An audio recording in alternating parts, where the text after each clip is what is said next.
Hey guys, today I'm going to do a video fixing up this old air tank. I just got through painting it. I didn't show you all that. If I can find a picture of what it looked like before, I'll put that in here. It used to be like a red, like a lipstick red.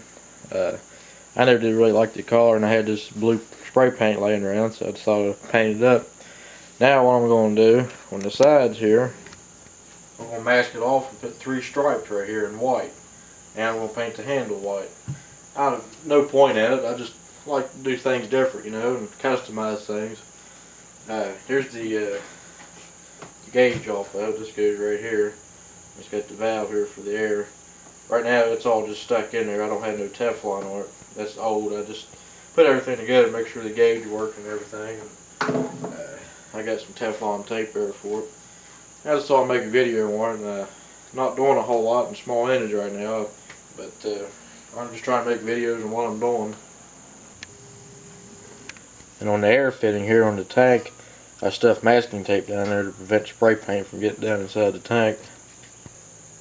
Here's the gauge off of it. It goes up to 160. But on the air tank like this, I don't recommend going past 80 or 100. Now I'm guessing this is a 2.5, 3 gallon tank. I'm not really sure what it is. It looks about like a 2.5 or 3 gallon, I'd say. I'm not going to get into too much detail on me painting the stripes from here, but I'll put in a little bit of the masking here in a little bit what I'm going to be doing. The main thing I want to talk about is the air fittings on there and how to set up the gauge and everything on it. And also, it's been 2 days since I painted it blue, so the paint should be pretty good and dry, so I don't have to worry about any of it peeling off when I take the masking tape off. Okay, that's where the stripes are going to be. I just put tape on here so I can lay it out like this. Now I'm going to mask up here and in between here, down here, and then I'll take all 3 of these pieces back off and be ready to paint. Well, it's been 2 days now since I painted the stripes on it. Also decided to paint the handle white. And here's the back side. The back side turned out better than the front side. See, them turned out pretty good. I'll show you what's wrong with the front. It looks good far away, but if you look at it real close, you can see that that's what happens when you use cheap tape. When you paint like this, it bled through, and that up there is my fault. See this white line right there? That bled through where I had the tape overlapped. But you know, it's just an old air tank. It's not that big a deal, really.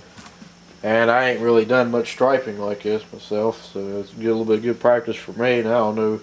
If I do it again, I could probably get better results now. I know more what I'm doing now. Go ahead and get this tape out of here. I don't know how well you can tell in there, but there's just a light coating of rust on the bottom side of it, and all the sides inside.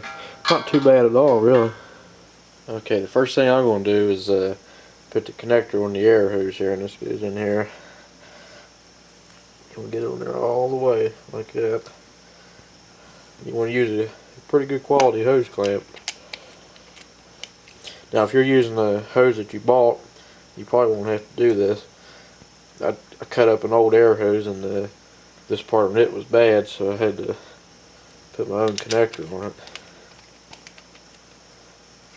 I want to get it pretty tight.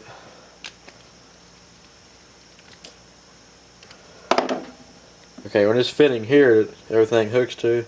Now this part screws into your tank. This is your valve. Your valve controls the air coming out of this here, which is where your hose will hook. And this here is your air chuck, like on a tire. It's where you'd fill it up. And over here is your pop-off valve. In case you put too much air in it, it'll pop off. And your gauge will hook up here. And of course, you want to use a Teflon tape, thread seal tape, on all your connections. And remember, since this screws in, you wrap the tape around like this. If you put the tape on wrong, when you screw it in, it will come off and won't go on there right. I hate working with this stuff. I never was the greatest at putting it on. It's a pain.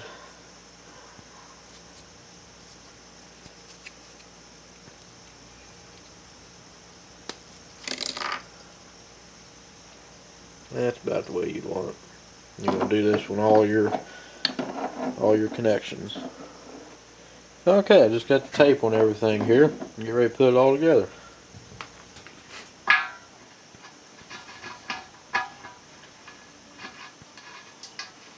Make sure your tape's not binding or anything. This is a 7/8 from this one.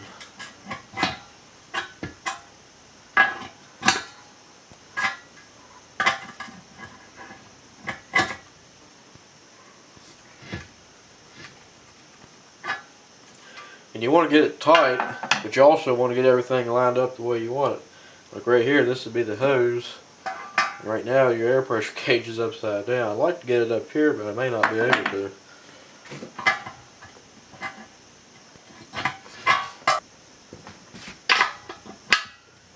Okay, just putting the air hose on now. Get it pretty tight. Try to get enough. Get it out of the way. Have to turn this just a little bit more. Get the clamp out of the way.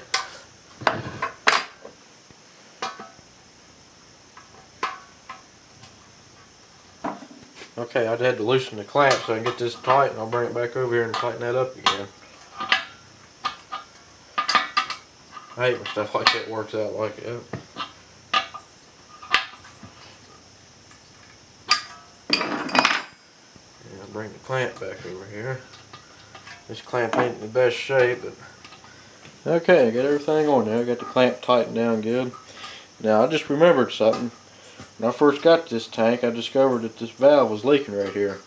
Not the valve, but where you fill it with air. So I'm going to take the valve out of it and replace that, just like you do on a tire. And to do that, you need one of these special little tools like this. Get a hold of this end right here, put it in here. It's the same as doing this on a tire on a vehicle or lawnmower or something. And you just take it all the way out.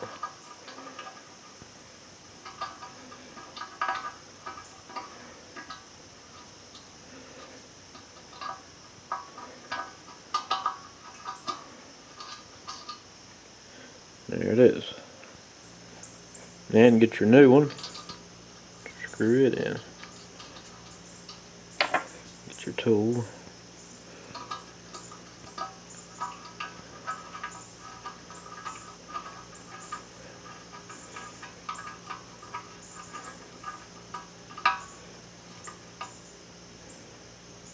Get it pretty tight. They will strip out. Get them too tight, but fairly tight. Okay, now I'm going to do a test, see how well, see if we're getting any leaks or anything. I'm just going to pump it up to 60 pounds right now just to check everything, make sure that everything will be alright.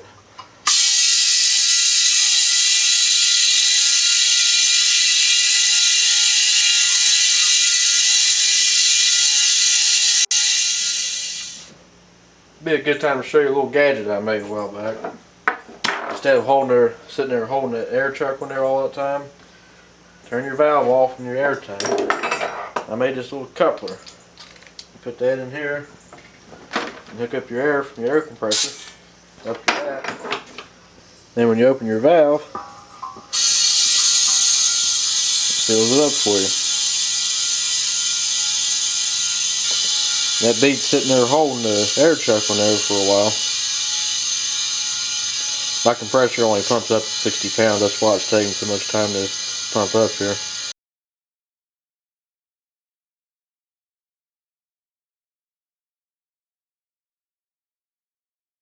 Okay, I got pumped up to 60 pounds, and like I said, the reason it took so long to get there is because of the my air compressor only pumps up to 60 pounds, and we have another one that pumps up to 100, which I'll probably pump this up to about 80 and leave it there.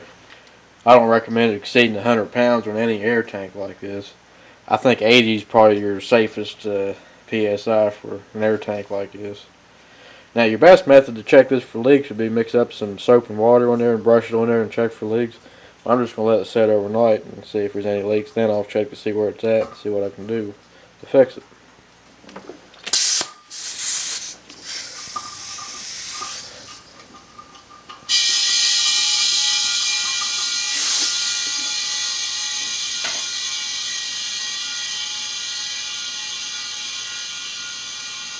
And we'll check to make sure the pop-off valve is working too. Bring it down to about 80. Right there's 80, and I'm just going to let it set. I'll turn the valve off because your hose just about always leaks. when you're a quick disconnect, you always get a leak here.